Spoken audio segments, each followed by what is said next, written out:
Halo semuanya, kembali lagi di video gue di Anbia Channel. Di video kali ini gue akan bikin Q&A, bukan Q&A sih, tanya ke Gemini tentang karena hari ini Chinese New Year. Kita akan tanya sejarah Chinese New Year atau Tahun Baru Cina.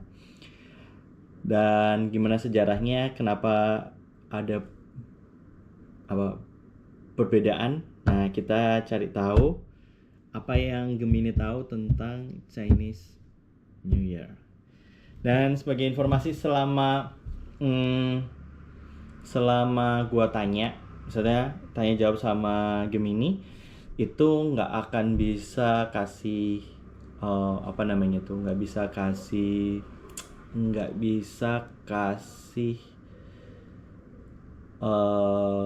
komentar atau pertanyaan ketika dia ngasih jawaban. Lo nggak bisa kasih reaction gitu loh. Nah, itu kata lebih tepatnya, nggak bisa kasih reaction. Kenapa? Karena begitu gua ngomong, dia akan berhenti dan udah kepotong gitu. Walaupun nanti kadang bisa dilanjutin, tapi dia kan nggak. Kadang dia bisa ngelanjutin apa yang dia omongin, kadang dia menanyakan lagi apa yang mau ingin ditanyakan gitu. Oke, kita mulai.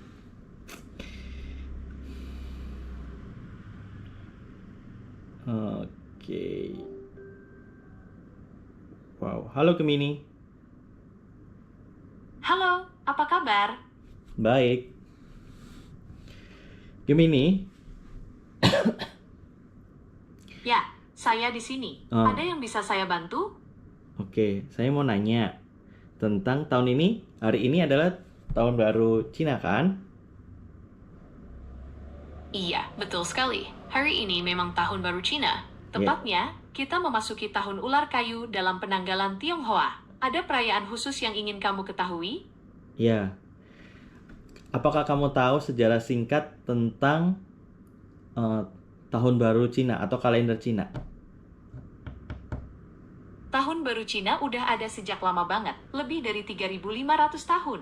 Dulunya, perayaan ini lebih fokus buat para petani, sebagai cara mereka menyambut musim semi. Seiring waktu, tradisi ini berkembang jadi tahun baru Cina yang kita kenal sekarang. Ada banyak tradisi yang berkembang selama ini, seperti membersihkan rumah sampai ke sudut terdalam untuk mengusir nasib buruk, memasang dekorasi warna merah yang melambangkan keberuntungan, dan berkumpul bersama keluarga untuk makan malam spesial. Gimana? Tertarik tahu lebih banyak tentang tradisi-tradisi ini?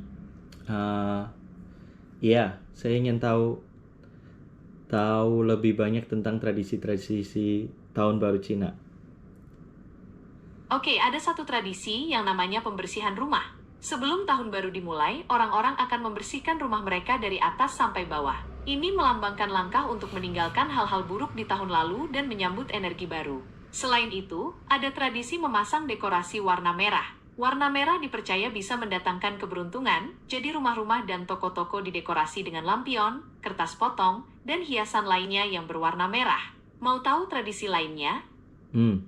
Siapa yang menentukan tahun baru Cina ketika itu? Dulu banget, petani Tiongkok yang menentukan kapan tahun baru Cina dimulai. Mereka mengaitkan perayaan ini dengan siklus alam. Khususnya datangnya musim semi setelah musim dingin. Jadi, mereka memilih untuk merayakannya saat mereka melihat tanda-tanda alam seperti tanaman mulai bertunas. Seiring waktu, perhitungannya jadi lebih kompleks, melibatkan pergerakan matahari dan bulan. Sekarang, penentuan tanggal tahun baru Cina menggunakan perhitungan astronomi yang rumit. Terus, ketika dinasti siapa tahun baru Cina ini digunakan? Mulai dipergunakan secara luas itu sekitar era dinasti Han, antara tahun 202 SM sampai 220 Masehi. Tapi catatan sejarah menunjukkan kalau perayaan buat menyambut tahun baru itu mungkin udah ada sejak zaman dinasti Shang, sekitar tahun 1600 sampai 1046 sebelum Masehi. Oh, jadi totalnya tahun Mulai zaman Cina. dinasti Shang. Lanjut. Oke, jadi tadi kita bahas tentang pembersihan rumah dan Enggak, dekorasi warna merah. bukan yang itu. Jadi, tahun baru Cina itu udah berapa tahun? Udah kalendernya udah tahun berapa? 3.000. Berarti sampai Kalau sebelum kita bicara Masehi. kalender Masehi, tahun baru Cina? Sampai sebelum ada catatan sejarah. Hmm? Iya, betul sekali. Hari ini memang tahun baru Cina, atau Imlek. Kita lagi merayakan tahun baru Cina, yang mana tahun ini adalah tahun ular kayu. Oke, jadi tahun baru Cina digunakan sebelum tahun kalender Masehi ini berlaku ya? Iya, betul banget. Kalender Tionghoa udah ada jauh sebelum kalender Masehi yang kita pakai sekarang. Sebenarnya, kalender Masehi sendiri juga variasinya banyak banget. Ada yang pakai sistem penanggalan Romawi, ada juga yang masih pakai kalender Julian.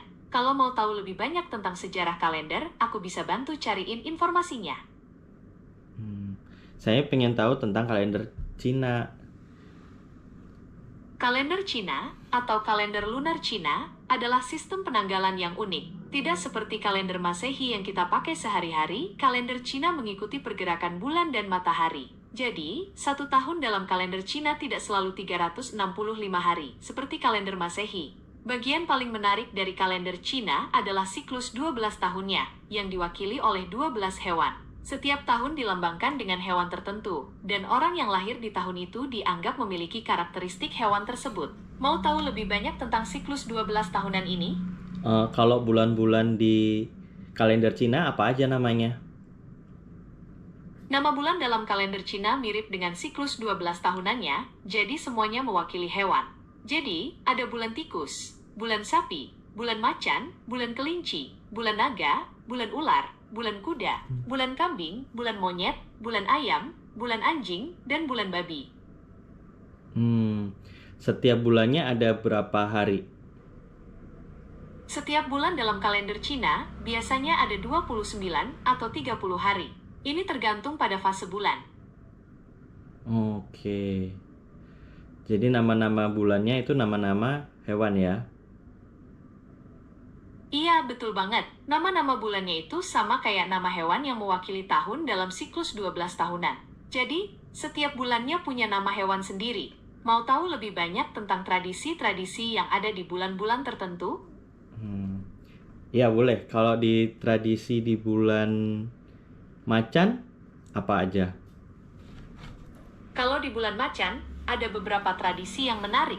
Salah satunya adalah tradisi menghindari api. Orang-orang percaya kalau bulan macan ini rentan terjadi kebakaran, jadi mereka lebih berhati-hati dalam menggunakan api. Selain itu, ada juga tradisi makan bubur kacang merah.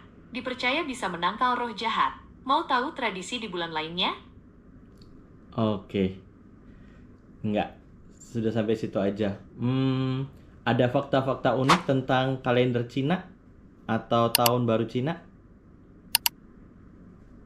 Tentu, ada banyak fakta unik tentang kalender Cina dan tahun baru Cina. Misalnya, tahun baru Cina nggak selalu jatuh di tanggal yang sama setiap tahunnya karena kalender Cina mengikuti pergerakan bulan. Selain itu, ada tradisi unik di mana orang-orang percaya kalau apa yang mereka lakukan di awal tahun bakal berpengaruh buat sepanjang tahun. Mau tahu fakta unik lainnya? Iya. Ada lagi nggak? Ada satu fakta unik lagi. Di beberapa daerah di Tiongkok, mereka punya tradisi unik pas tahun baru. Namanya menari singa. Penarinya pakai kostum singa, terus mereka keliling kampung sambil menari. Katanya, tarian singa ini bisa membawa keberuntungan dan mengusir roh jahat. Gimana? Seru kan? Oh, seru sekali. Oke, kalau begitu, Senang bisa ngobrol sama kamu tentang tahun baru Cina. Ada hal lain yang ingin kamu tanyakan tentang perayaan ini atau tentang topik lainnya? sampai saat ini itu aja dulu. Sampai ketemu lagi, Gemini. Oke, kapan saja kalau kamu butuh informasi lagi. Sampai jumpa lagi. Oke, jadi itu tentang tahun baru Cina. Kalau kalian teman-teman pengen tahu lebih banyak tentang tahun baru Cina, bisa tanya, tulis di kolom komen. Nanti coba kita bikin lagi videonya. Terutama untuk bulan-bulannya, gue baru tahu bulan-bulannya itu bukan Januari, Februari. Kalau mungkin tahun baru Islam, kita mayoritas yang umat Islam mungkin tahu ya bulan-bulannya, dan bulan sekarang masuk bulan Rajab gitu-gitu. Terus Ramadan, terus Muharram. Nah, ini gue baru tahu nih fakta unik tentang bulan-bulan Cina. Ternyata bulan-bulannya itu sesuai dengan sio-sionya. Nah, kalau tadi diomongkan udah tahun baru Cina saat ini masuk ke tahun 3000-an. Berarti sedangkan Masehi aja masih 2000-an. Masih 2020-an lagi gitu. Sedangkan tahun baru Cina udah 3000-an, maka dia udah way too long, lebih dari berarti sebelum Masehi. Nah, yang paling terakhir maksudnya yang paling muda untuk penanggalan itu berarti penanggalan Arab, karena masih tahun apa maksudnya? Ya, penanggalan Islam sih lebih tepatnya. Karena baru masuk 1400 1500 ya, sekitar segitu. Waktu kecil aja masih 1400 ya. Sekarang sih harusnya masih 1400-an, tapi udah mendekati akhir. Gitu aja. Dan kalau teman-teman pengen tahu tradisi apa atau fakta unik, ya tradisi apa ketika di bulan apa, kalian kan punya bulan lahir nih. Misalnya kalian bulan lahirnya itu Januari, berarti Januari itu tahun tikus gitu. Kalau misalnya Februari, berarti di tahun itu tahun tikus, kerbau, habis gitu macan dan sebagainya dan seterusnya. Kalau itu tulis di kolom komentar, nanti gue bikin kayak reels atau short dari pertanyaan-pertanyaan kalian tentang tradisi-tradisi itu. Oke, sampai ketemu di video berikutnya. Bye bye.